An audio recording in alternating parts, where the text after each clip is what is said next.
Hello everyone. So next topic is heart sounds. So this is very important and most irritating topic in cardiology, and in perspective of questions it plays very important role. So we must know and we must understand the basic concept behind these all uh, valves and heart sounds.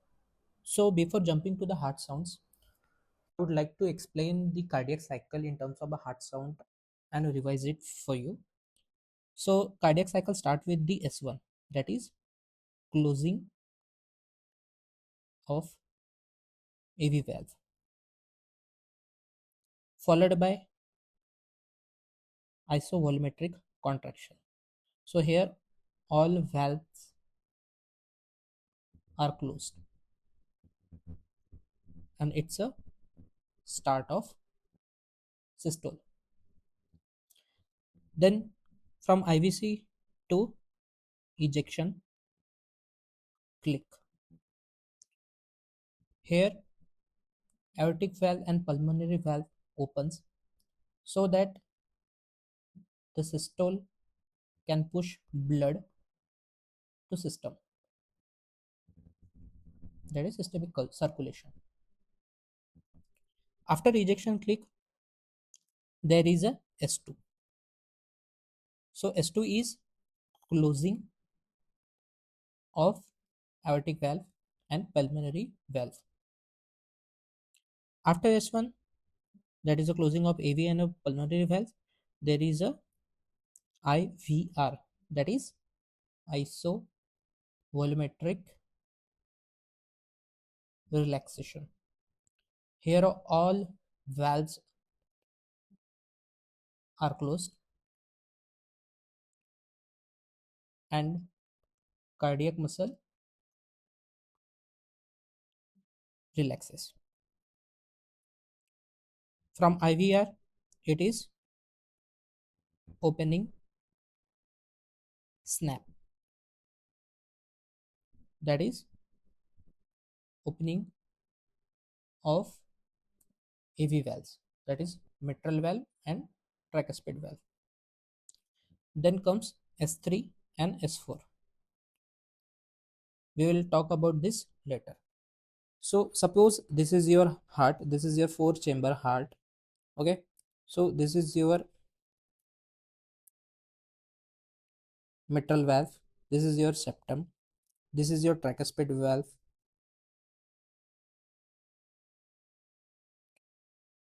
Okay, so this is mitral valve, this is tricuspid valve.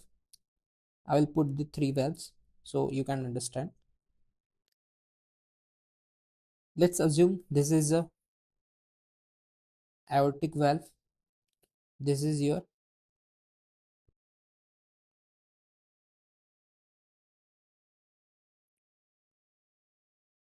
aortic valve and this is your pulmonary valve. So what is important in this diagram is the direction. So direction of opening is like this in mitral and tricuspid valve, and opening in aortic valve and pulmonary valve is like this. It is very important to remember these things because at the time of sounds, abnormal sounds, you will understand the basic flows. So let's start with the cardiac cycle and the basics of cardiac cycle. So let's start with the S1. Suppose the S1, what does it signifies? It is a closure. Closure of what? Closure of mitral valve and tricuspid valve. So it is like M1 and T1. So this is closure. So it will close in this direction, right? Then when it occurs in atrial systole end of atrial systole. After the closure of mitral valve and tricuspid valve, what will happen? What do you think? What will happen? Metric contraction. What does it means? So there is a contraction of ventricles but no volumic change.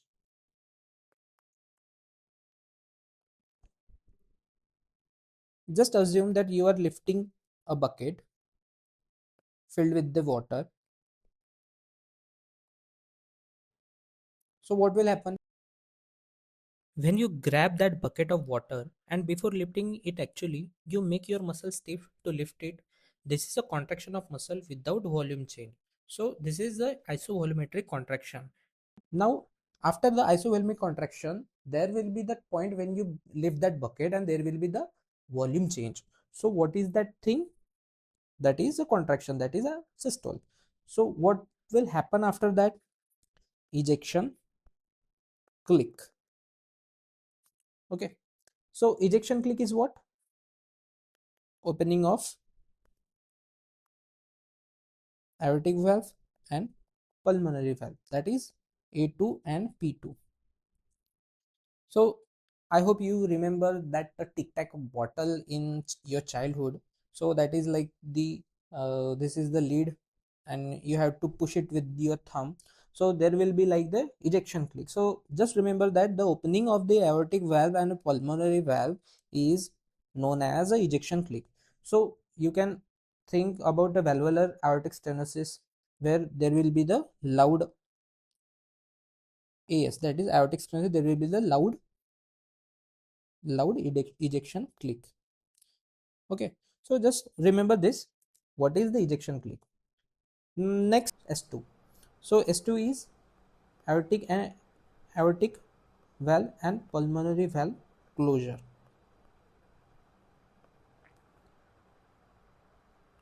So you can say that S1 is stands for closure. So MV, TV, tricuspid valve, aortic valve, pulmonary valve, closure. That all things are with the S1s, and the ejection clicks is for aortic and pulmonary valve opening. Now, what will happen after the atrial valve and pulmonary valve closure? There will be the isovolumic relaxation, right? So there will be all valves closed, but no volume change and relaxation. Again, just remember, you are keeping that bucket filled with the water and you just about to release your all energy. So at this point your body is relaxed, but there is a no volume change. So it is a isovolumic relaxation. Now what next is opening snap. Opening snap is what? It is due to MV and TV opening.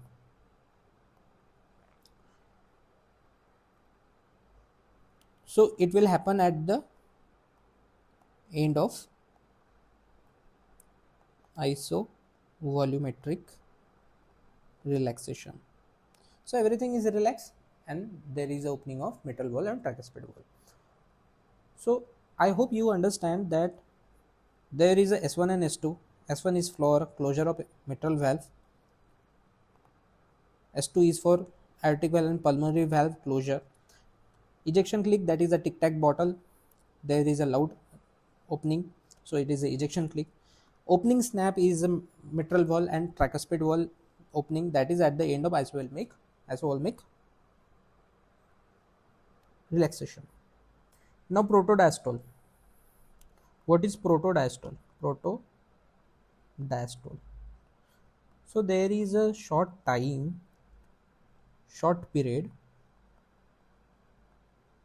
between end of systole and closure of aortic valve, and this is known as protodiastole. And what is importance of this is, it is a momentary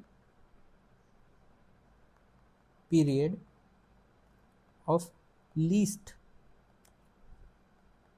cardiac motion after ventricular filling, known as diastasis. नाम में ही लिखा है stasis, that is diastasis, that is diastolic least cardiac motion. So protodiastole is the end of systole and closure of aortic valve, short period. Now the famous S3 and S4, let's study about it. S3 and S4. So it's very important to understand the basic concept of S3 and S4, and after that you will never do any mistake with this. So what is S3? S3 is a ventricular gallop. What is S4? S4 is atrial gallop. Now what do you mean by gallop? Gallop is just like a turbulence. Okay. So when S3 is occurs, S3 occurs in, why does S3 occurs? So it is a rapid passive filling into dilated or volume overloaded ventricles. What S4, that is the atrial gallop, means? It is stiff, non-compliant atrial contraction. Just think there is a two in S3, sorry, in S3, just think like there is a too much blood that is hitting a compliant or dilated ventricles. So whenever there is a too much of blood that hits directly to the ventricle which is a compliant or dilated. Compliant means what? That it is not the stiff, it is habitual of expanding and contracting. And what is S4? Just think that artery is pushing against stiff wall. Atria pushing against stiff wall. What do you mean by this? So there is a non-compliant ventricles, or that is a stiff ventricles, and the artery has to push that blood to ventricular cavity so that the blood goes to ventricle. So it is arterial pushing against the stiff wall. Now when these two things occur, so S3 you can understand in early diastole. What happens in early diastole is, in early diastole there is a start of the expansion of ventricles, and where we will get the passive filling of ventricles rapidly. So it occurs in early diastole. And what about S4? S4 occurs in late diastole.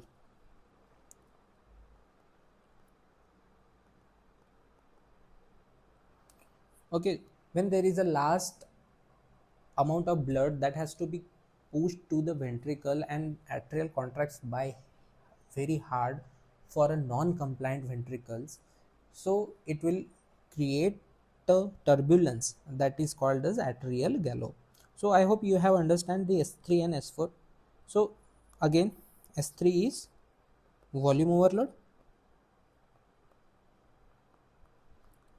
and S4 is pressure overload. It happens in early diastole. This happens in late diastole. This is due to the rapid filling of ventricles, and this is due to contraction of atria. So with this you will understand rapid filling of ventricle. When will it happen? It happens in early diastole because there is a start of the expansion, and when there is a contraction of atria increases in late diastole because the last amount of the volume that has to be pushed against the ventricles, so it will happen in the late diastole. So it is a pressure overload. Now when we will get the S3 and S4, so S3 we will get in physiologically and pathologically. So what are the physiological causes? Physiological causes is what, like there is a whenever there is a volume overload, like young adults, then pregnancy, and in children's. What about the pathological? So pathological will occurs in heart failure. So whenever there is a heart failure, there is a increased amount of blood in our system, or we can say there is a high volume overload. So it occurs in cardiac heart failure.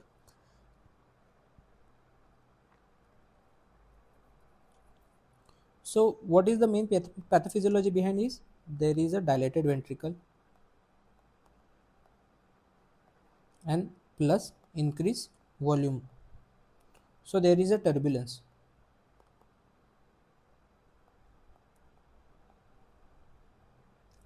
Also, when S3 will occur in mitral regurgitation, what will happen? That there will be increased volume returning to LV. So there will be turbulence.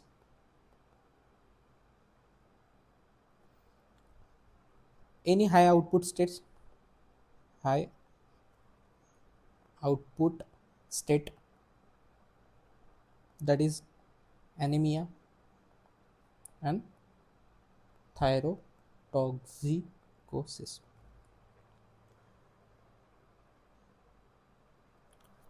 Now when S3 won't be heard, you must remember whenever there is a, what are the causes of S3 in physiological state and the pathological state, but you must understand why it won't be happening in few cases in valvular lesions. So what do you think, what about the mitral stenosis? Will it happen or not?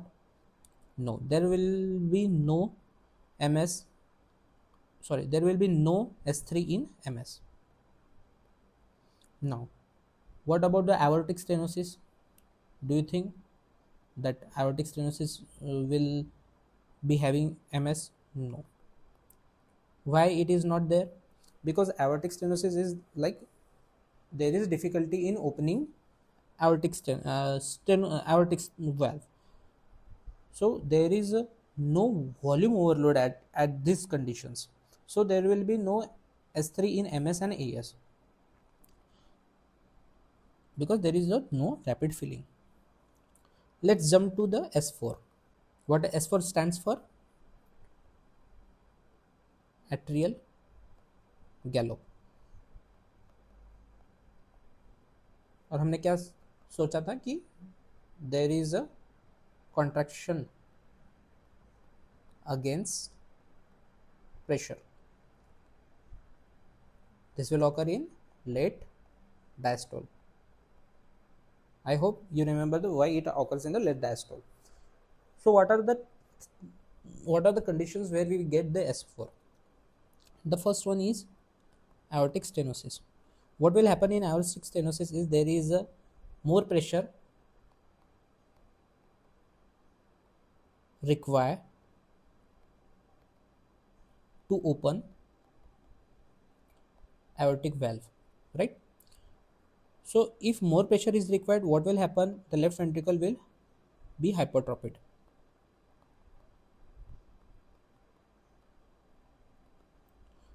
So if the left ventricle is hypertrophied, what will happen?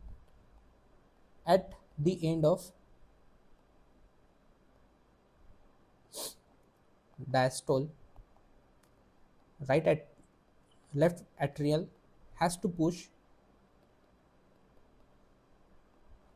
against this stiff wall. So there will be turbulence and you will get S4, right? So this is one condition in aortic stenosis where you will get the S4. Second, hypertrophic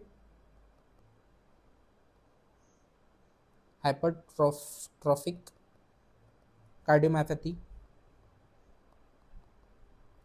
Third is long-standing aortic regurgitation.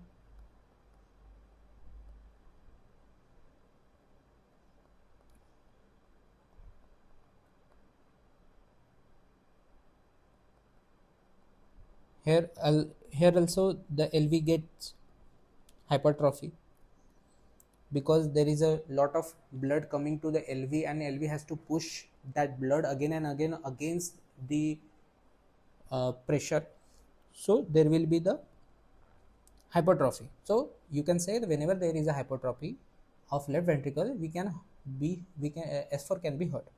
So when S4 will not be heard, when not, it will be heard. So in atrial fibrillation, there is no atrial contraction. In mitral regurgitation, here LV is dilated, not stiff, and it is volume overload. So we will get S3, not S4. Severe LV failure. So what happens here is LV becomes dilated and it lost its stiffness.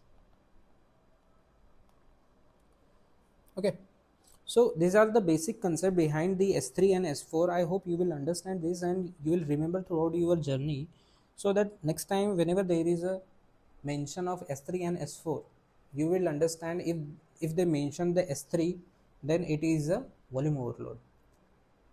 Any question mentioning S3, it will be volume overload. Any question mentioning the S4, there is a hypertrophy. So hypertrophy may occur in cardiomyopathy, long-standing aortic regurgitation, or aortic stenosis.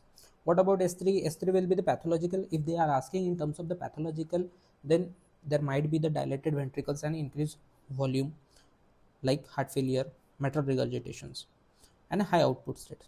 So I think you must remember these things. Let's jump into the other abnormalities of heart sounds. Moving towards next, that is S1 sound.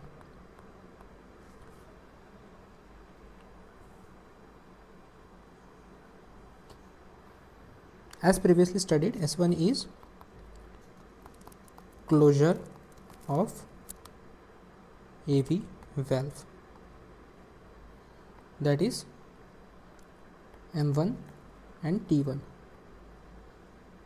mitral and tricuspid valve. So what are the abnormalities that we get in the S1? So we can get loud S1, we can get soft S1, we can get variable S1, we can get splitting, we can get reverse splitting. So these are the abnormalities of S1. Now S1 occurs usually early as compared to T1, but in clinically it is very difficult to differentiate M1 and M2 because the timing is less than 20 milliseconds. So we will always be heard this M1 T1 as a S1. Now what are the factors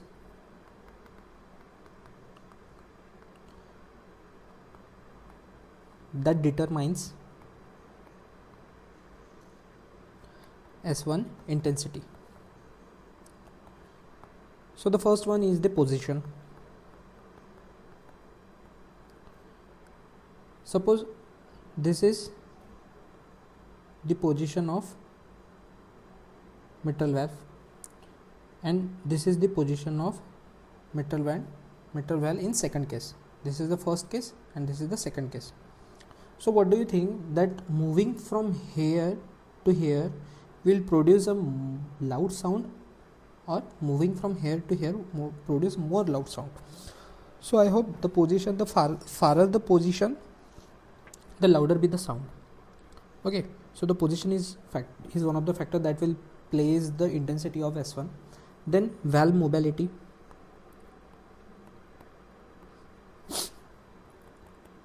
More the mobility of valve, there will be the more sound. Less the mobility, lesser will be the softer will be the sound. Third one is the LV pressure. Fourth one is PR interval. Okay, now let's start with the loud S1. Loud S1. What are the conditions that we will get the loud S1? First one is metal stenosis. It's a classic. So what happens in metal stenosis is the leaflets are wide open, and there is a sudden forceful closure of mitral valve that produce loud S1. Okay, the loud one S1, the first cause is metal stenosis. The second one is short PR. What do you mean by short PR? Like when there is a tachycardia, lesser time to valve to close the space. The second one is Wolff Parkinson White syndrome, that is WPW syndrome. Third one is hyperdynamic state, that is anemia, fever, etc. So these are the causes of loud S1. Now what about soft S1? The first one is mitral regurgitation. So here the closing doesn't occur properly, so it's a soft. Also second one is a long PR interval. What do we mean by long PR interval? That is first degree AV block. Then third one is a LV systolic dysfunction.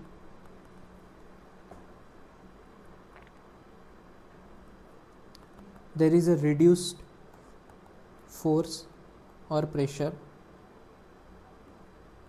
applied to mitral valve. What do we fourth? Calcified, because it is very immobile.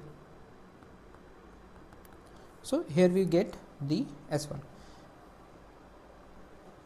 For the time being, just remember these S1. We will connect all the dots from behind as well, like S3 and S4 in every cases. So just stay with me. So these are the loud and soft S1. Now what is the variable?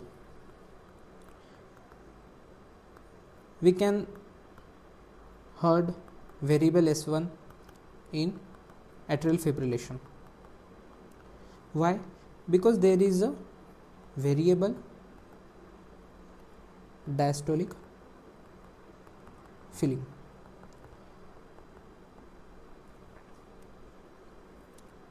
And variable valve position. This can be also seen in complete heart block as well. So we have covered three: as loud S1, soft S1, variable, and next is the splitting. As I told you that there is a very small distance between the M1 and T1, but in few cases this normal splitting, that is when the differentiation between M1 and M2 is not recognizable, it is a normal. But when there is a recognizable, that is a abnormal wide splitting. So normal splitting, after normal splitting there is a wide abnormal splitting. So what are the cause? So you can understand M1 occurs first, then T1 occurs. When this distance will be wide enough to notice if M1 occurs early, that is closure of M1 occurs early, or T1 closure delayed. Now what are the conditions where M1 is early? So what are the conditions when M1 occurs early? So whenever there is a start of conduction from ectopic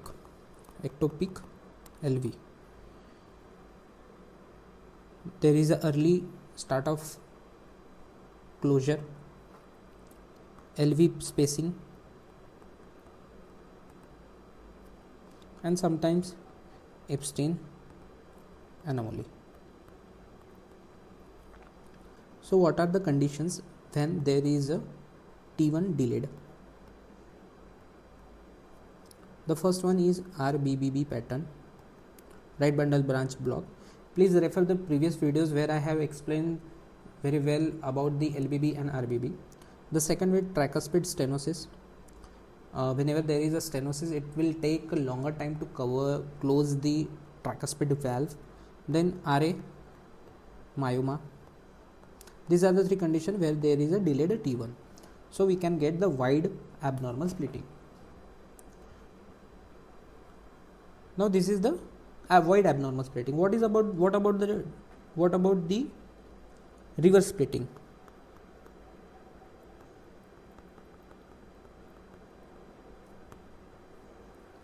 So reverse splitting, when will it occur? It can occur when there is a early T1, either because of early T1 or delayed M1. That delay is so much that it will be heard after the T1. So what are the causes where the early T1 will takes place? That is right sided pacing, right sided ectopic. What does it mean? That is the right heart is depolarizing first, and all the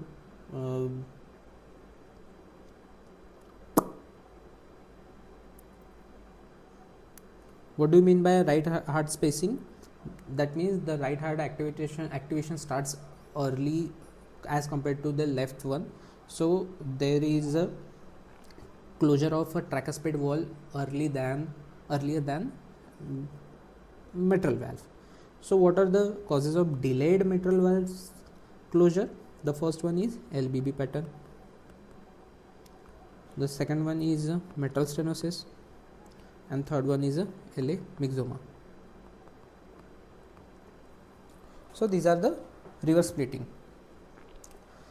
So I just want you to summarize all things in one thing, that where we can get the loud S1, soft S1, then variable S1s, and S3 and S4. So in all valvular disease, just think about these four conditions: that position, valve mobility, PR interval, and LV pressure, so that you would understand the intensity of S1. Also consider the hypertrophy, because if there is a LV hypertrophy, you will get S3. Volume overload, you will get S4. Let's revise few things. Like S3, we had ventricular gallop, right, which occurred in early diastole, and S4 atrial gallop, which occurred in non-compliant atrial contraction. So pathological cause of S3 was dilated ventricles and increased volume, and the MR. So MR had a S3. Mitral regurgitation had we get the S3 in MR because there is a increased volume returning to LV. Also what we get is here is soft S1. Do you think there is any splitting here? Have you get splitting here? No. So there is no splitting. Let's study about MS. What we got in MS is loud S1. So MS is having only loud S1 and delayed, that is reverse splitting. First is MR, that is mitral regurgitation. What we get is soft S1 because there is a loss of movement to close the mitral valve. We will get S3 as discussed earlier because it is a volume overload. Then the second one is MS. We will get loud S1. Also, what about the splitting? Do we get the splitting? Yes, we will get the reverse splitting. Reverse splitting. You know why? Because time taken to close the mitral valve is delayed. Next, third one is AR, aortic regurgitation. Here, what we get is soft S1. Now, why aortic regurgitation has a soft S1? Just think about aortic regurgitation. So what is happening in the aortic regurgitation is that failure to close aortic wall. So there is always a blood returning to left ventricle, right? So there is always a pressure. So there is a dilatation of LV, which causes early, that is premature, closure of mitral valve, which leads into soft S1. Okay, so with the soft S1, what we get? We get S4. Why? Because of dilated LV or hypertrophied LV. Okay, so these are the basic things. Again, you can rewrite like tricuspid valve, tricuspid stenosis. What will happen here? It can be the loud S1. There can be splitting, wide splitting. Okay. What about aortic stenosis? S1 will be normal. So these are the practical things that you have to remember about these all S1.